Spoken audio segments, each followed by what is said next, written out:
Hello everyone. Very quickly I would like to talk about the design of this world and what I have observed from this design.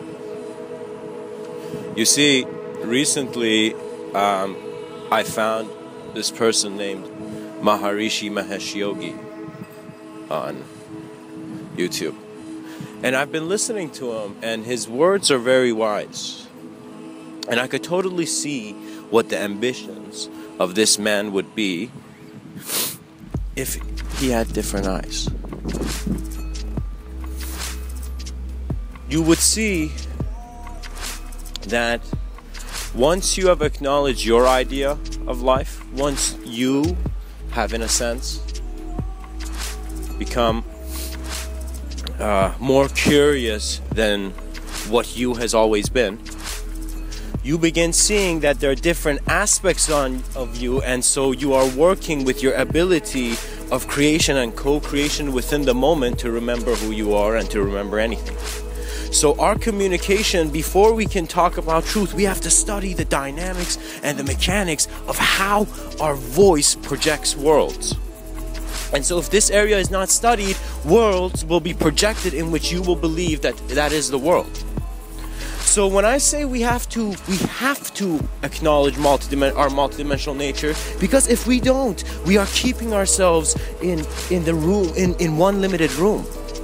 What that means is our mind can become much more advanced. You know how they say we use 10% of our mind, even though that's a flaw? Because that's how much they could measure at a certain state of movement. When the human being gets excited like a bubble at the bottom of a pot which is boiling water, you begin to see that once the time is right, that bubble will just move up. You in this life process are growing, moving towards somewhere. If you're not existentially aware, you're avoiding all these subtle clues, all these signs which your whole life experience has been so far pointing to where you must go. So what that means is, do you want to take your next step as if you're just a person who's just come out of work, finished work, and just, as if like Bob is stepping out. Do you want to be a person who takes his step for one moment of his life? In other words, let's say you're trying to do actions because you want a certain type of feeling, a certain desire. Or do you want your next step to be one which is so meaningful that is encompassing all your memory, all the things you're aware of? It's like it's no longer significant to only remember one stream of knowledge, to be aware of all knowledge at the same time when you're asked a question, to develop a mind that is teaching itself. And once you realize, okay, how is my mind teaching itself? You realize it is the intelligence of this world. And so the design does not become something which you try to draw, but becomes something you have always seen. And you follow that knowing. And this is where you step into the temples of intuition. You go through those narrow halls and you find one space which no one has entered. Only one person has gone in that space, for example, to make some kind of symbol or shrine or whatever. Once you begin seeing that the purpose of a shrine or the purpose of a reality that gives you symbols to see is that these symbols, for example, your symbol for God, your symbol for unified field theory, whatever. These symbols are giving you a moment in your life where you have a relationship of emptiness with your world because you're accepting beyond the limitation. So when that moment happens, when that emptiness happens, the designs of life come to you, and they're not here to stay. They're here to push you. It's as if you suddenly begin to see some level of beauty, and in observing this beauty, you innately are in a different state of being. And so these are subtle differences in which we can become aware of. Man is perhaps one of the greatest designs on this planet. And this great design has infinite potential. And it's because finally it has recognized in its incremental infinity of a vastness beyond contemplation. It's so many people think I like trees because, you know, it's like I'm a nature lover. No. Sometimes I go to trees and I get rid of all my opinions of what's cool, what's not cool, and I just look at the design of the tree in emptiness. When I begin looking at the design of the leaf, it is very obvious there's a geometry to thought. And so the concept of a design, it's as if once you change your perception into a deep state of perception, which you're not looking for something, but because you're a man who wants to walk with your truth and to completely see what is within it, you are not wasting your time in illusion. What is illusion? A waste of time. Who do you want to be? A person who's not wasting that time, right? And you're not wasting any time, you're just wasting the holographic projection that time is segmented. But that is, again, the vision that is there. We want to recognize that one of the greatest abilities that I learned as a person, which I did not have when I was young. And I thought, you know, certain abilities were like doing something and looking in a certain way and doing something and looking in a certain way, you know. That's what I thought for a while. But then suddenly I began to see that what ability is that if today was the apocalypse, what would I see? Would I be able to see it? Right? And what that means is that we must not be afraid of concepts of destruction and death. We must be very aware that those are aspects of life, but for now, because we're living, they're a bit irrelevant, but we're always getting greater understanding.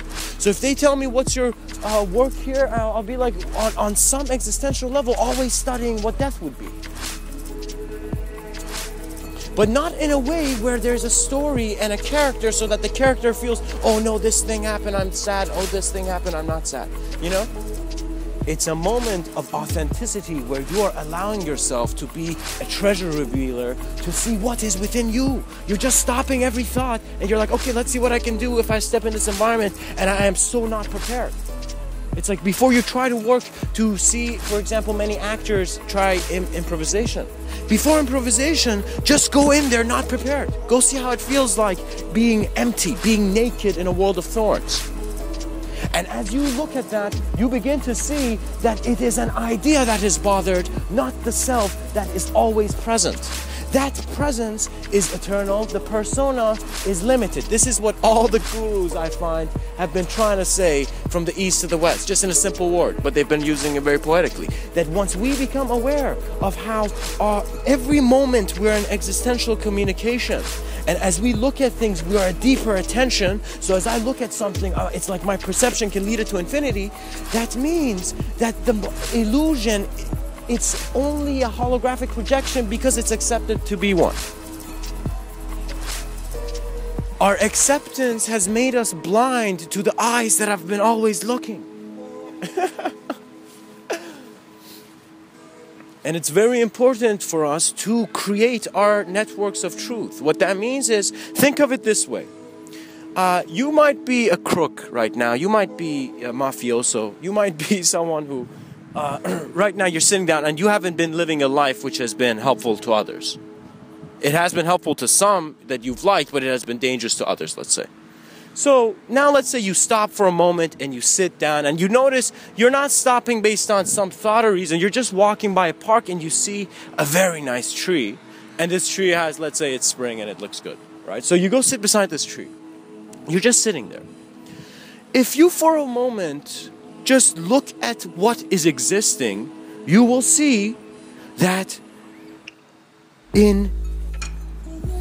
as you sit down, you give yourself a moment to just observe what is alive. In observing that, you see your physical body's alive, you see the bodies of others are alive, you see distance, you're looking at the designs of that tree you're sitting under, and you're just sitting and being present. Now, as you're being present there,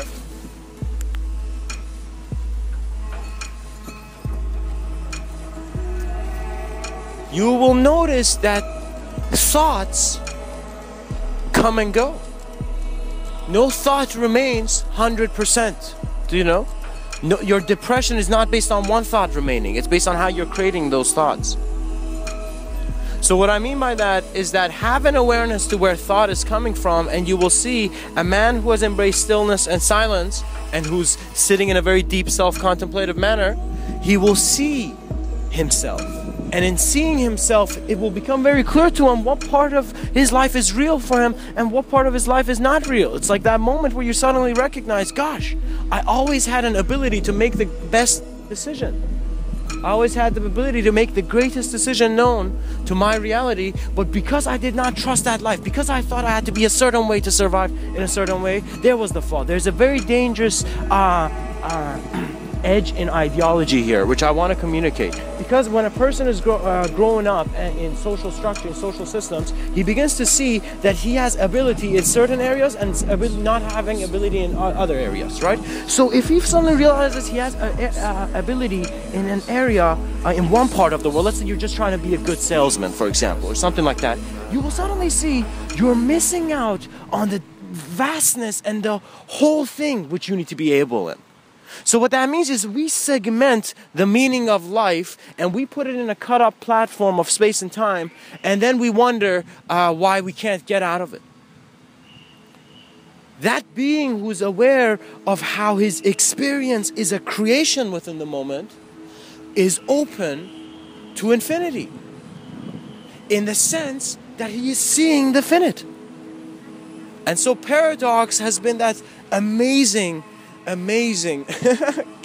concept in the world of man.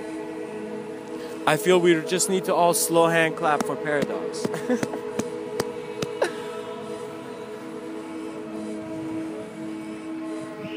So these are things to keep in mind, because you are also at the same time studying your mind every moment. This reality would be one where if a yogi came back, he would not go make money. He would allow himself naturally to gravitate.